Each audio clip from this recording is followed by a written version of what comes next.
It's a Hector Von Rotten special reporting.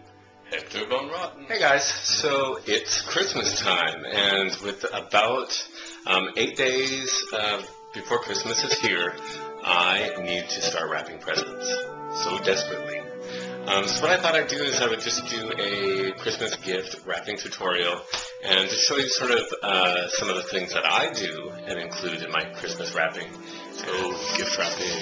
So we're here at the dollar store and trying to just figure out what exactly am I going to wrap stuff in. And I like just simple craft paper oftentimes, like this stuff. A few things, though, that are really important to me is fabric ribbon, and I like to include a Christmas ornament in the wrapping design. So I am looking for those sorts of things. So these are some of the basic things that I like to work with. Of course, you do need your wrapping paper of various kinds. Of course, that can be up to you, and tape. And of course scissors to cut the wrapping paper. I like to use also plain craft paper as well as jute cording, which is just like the postal cord. And of course ribbons. And what I do every year is include a Christmas tree ornament as a part of the decoration for the gift itself. Okay, so one of the things that I like to do is, no matter what the object is, and I'm not going to show you, of course, because this is my family's Christmas, but whether they come in a gift box or whether I recycle and use other boxes, I like to put the item that I'm purchasing and giving to someone into boxes. If your family's like mine, they always try to sneak and figure out what it is. So I figure if I put them in boxes, they have no idea what's inside. Plus, it is so much easier to wrap. So you're going to grab the paper that you want to use, as well as, your scissors to cut the paper, and just adjusting how much paper you actually need. And I really try to cut cleanly. And obviously, I have a lot of excess here, which I'm going to cut off. Once I figure out this is quite big enough,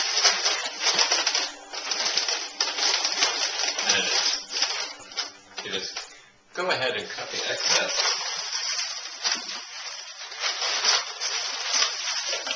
Of course, leaving enough room on the sides to fold over. The next step, of course, is to grab your tape. Now, you're open to using just regular invisible tape, which I have here. I really often like using double-sided tape so you don't see the tape when your Christmas gift is completely wrapped. One other thing I like to do is for the exposed seams, I'll just fold this over a little bit so that this seam where they meet is nice and clean. And of course straight, because sometimes your cutting might not be exactly even. So I don't like to use a huge amount of tape. Okay, and then for the folding of the corners,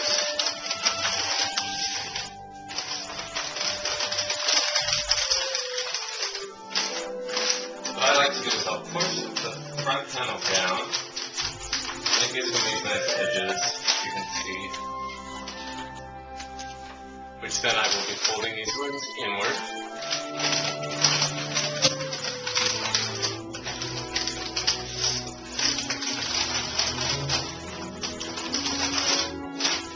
So, and then this side goes up.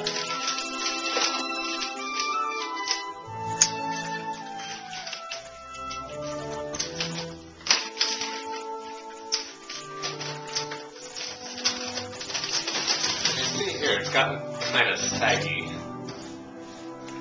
So what I'm going to do is from this side, I'm just going to push the box down. Just to make it fit a little bit more smooth. And now, as I've noticed, I have quite a bit of excess here, and I don't exactly want that much just because that's going to make it a little bit harder to wrap. So I'm going to snip that off. Just by pinching it, this process of folding this flap down, nice and snugly, Again, creating this, and then these sides go in.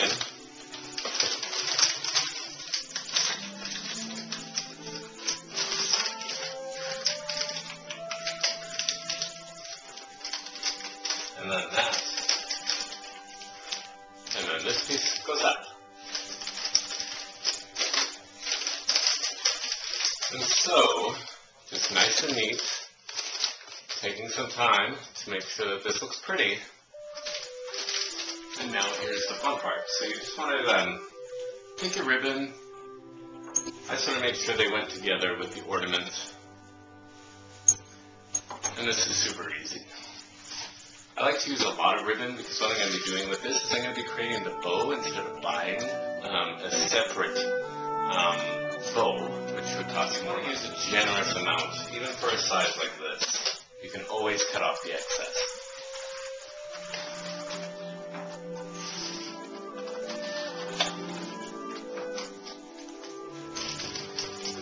Okay, I will put the first band on the top of the gift, the portion that they'll see. Flip it over, make sure they match or are even.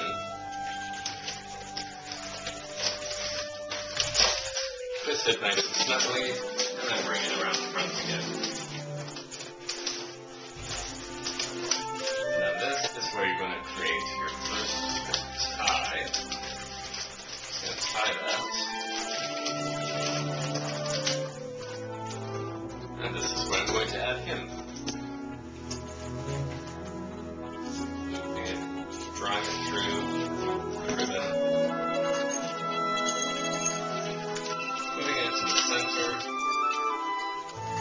And then creating my bow. Very much like the bunny ears, you can see.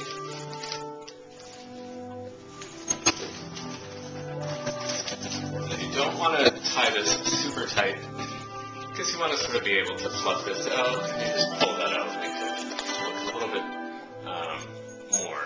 more polished. The nice thing about this ribbon, I always get the ones with the wire on the outside so that you can mold your bows.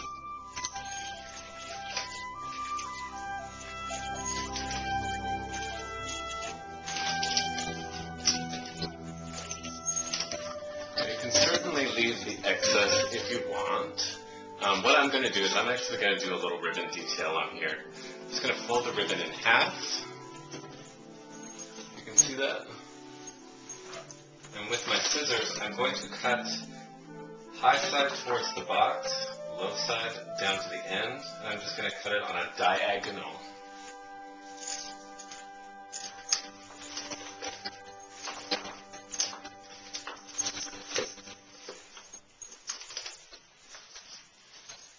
And there you have it. A little effort and some time and care, and just choosing your colors, and just keeping it really quite basic. Although this doesn't look that basic, it's just really just a few components. You can take something like this, which I think a lot of people do, and you can make it look like this, which I think under your tree, this just adds a really nice festive feeling, and it definitely tells the person that you're giving it to that you put just a little more thought into it.